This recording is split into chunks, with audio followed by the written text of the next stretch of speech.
देखिए, लोकतंत्र का त्योहार है और पंजाब के लोग खास तौर से इस वोट का महत्व समझते हैं, क्योंकि आज़ादी गुलाटिए जो हमारे स्वतंत्रता सेनानी थे, उनमें से बहुत बड़ी संख्या पंजाब से थी और मैं समझता हूं इस वोट की कीमत भी समझते हैं। 2022 में पंजाब के लोगों से भूल हुई और एक नॉन सीरियस और गैर जिम्मेवारान आम आदमी पार्टी की सरकार चुन के वो ऑलरेडी बहुत नुकसान झेल चुके हैं। तो अब की बार मैं समझता हूं लोगों को इस बात का ध्यान है कि पंजाब की बेहतरी देश की बेहतरी के साथ जुड़ी हुई है और देश के अंदर एक सशक्त लीडरशिप मोदी जी के रूप में है और पंजाब में एक मजबूत लीडरशिप की जरूरत है कि पंजाब के अंदर से नशे का जो जहर फैल रहा है, आज पंजाब के रग रग में नशा फैला हुआ है। पंजाब में गुंडागर्दी और डर और खौफ का माहौल है। पहले शहरों में फिरौतियां मांगी जाती थी, रैंसम्स मांगी जाती थी, अब गांवों में भी कोई सेफ नहीं है। हालात ये हैं कि बाढ़ खेत को खाने लगी है। बच्चे या बच्चियां नौकरी के लिए अपने चुने हुए नेताओं के पास में या मंत्रियों के घर पे जाते हुए डरते हैं, क्योंकि वहां पे उनकी इज्जत भी महफूज नहीं है। उनकी इज्जत और उन्हें पे हाथ डाला जाता है, उनको बेइज्जत किया जाता है। इसके चलते हुए पंजाब के लोगों ने फिर से पहले जो भूल की तो सुधारने के लिए मन बनाया है और मैं समझता हूं कि बहुत बखूबी गर्मी की परवाह ना करते हुए बड़े जोर शोर से वोट करेंगे। परंतु जहां वो अपने हिम्मत के साथ वोट करेंगे, वहां मैं उनसे बेनती भी करता हूं कि अपने सेहत का ध्यान रखें। मैंने प्रयास किया था, इलेक्शन कमीशन को लिखा था कि बढ़ती गर्मी को ध्यान में रखते हुए वोटिंग का समय शाम को 6 से बढ़ा के 7 बजे तक कर दिया जाए और सुबह 6 बजे से चालू कर दिया जाए। परंतु इलेक्शन कमीशन की अपनी मजबूरियां हैं और बूथ पे काम करने वाले, पोलिंग स्टेशन पे काम करने वाले जो कर्मचारी हैं, उनकी भी समस्याओं को ध्यान में रखते हुए ये शायद नहीं माना गया। परंतु मैं उम्मीद भी करता हूं और अपील भी करता हूं कि सभी अपनी सेहत का ध्यान रखेंगे इस गर्मी के अंदर। परंतु ये हमारी जिम्मेवारी है लोकतंत्र के ऊपर पहरा देना, उसमें हम सब मिलजुल के, बिकॉज जैसे कहते हैं ना, eternal vigilance is the price that you पे फॉर फ्रीडम।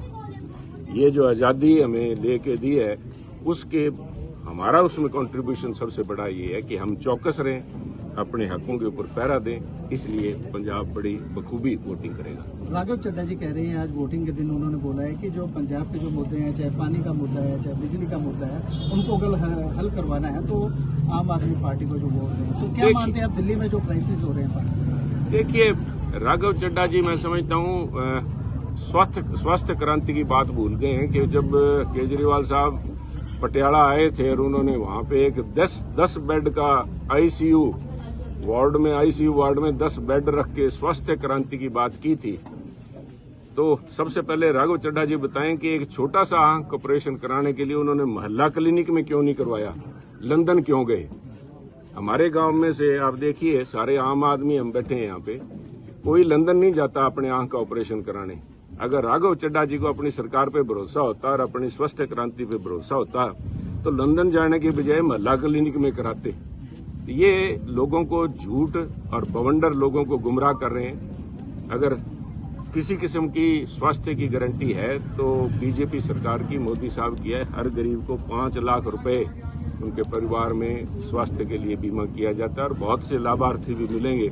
किसी को पेसर लगा है हार्ट के लिए, किसी का ऑपरेशन हुआ है, 4-4, 5-5 लाख रुपए उनके बचे हैं। तो लोग इस झूठ और फरेब को समझ गए। कोर्ट की तरफ से केजरीवाल साहब को कहा है कि कल जो 2 जून को उनको पहुंचना है, तो उनके द्वारा एक जो भावुक जिसको कह सकते हैं वो अपील भी की गई थी। देखिए, मैं समझता हूं जहां मैं स्वतंत्रता सेनानियों की बात करता हूं, ये इससे बड़ा अपमान स्वतंत्रता सेनानियों का हो ही नहीं सकता कि केजरीवाल साहब ये कह के वोट मांगे भी आप मुझे अगर वोट डालेंगे तो मैं जेल जाने से बच जाऊंगा 1 तारीख को। सब स्वतंत्रता सेनानियों ने अपनी जान, शहीद भगत सिंह फांसी के फंदे पे इसलिए नहीं चढ़े थे कि केजरीवाल साहब जेल जाने से बच जाएं।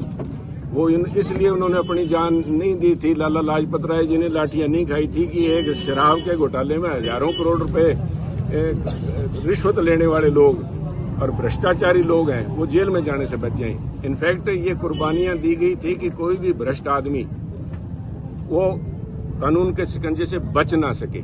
तो ये अपमान है और देखिए, जिन्होंने सजा की है कि आप तो केजरीवाल साहब की बात कह रहे हैं, पंजाब के लोग जानते हैं और पंजाब में बैठी अपोजिशन के लीडर कांग्रेस पार्टी के जो आज पंजाब के नेता हैं वो जानते हैं कि कानून की जो चक्की है पीसती बहुत धीमे है पर पीसती बहुत ही बारीक है। नंबर इनका भी आएगा साहब, टिकटें कटी हुई हैं इनकी।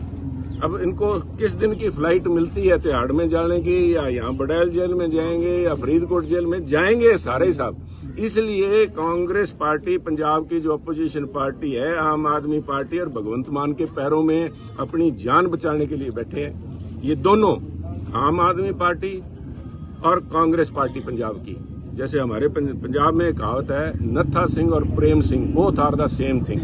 दोनों अपनी जान बचाने के चक्कर में हैं, पर बचेंगे दोनों नहीं। दोनों की फाइनल डेस्टिनेशन जो है वो जेल में है, क्योंकि घोटाले इन्होंने इतने किए हुए हैं, बच नहीं पाएंगे कानून के शिकंजे से। Thank you.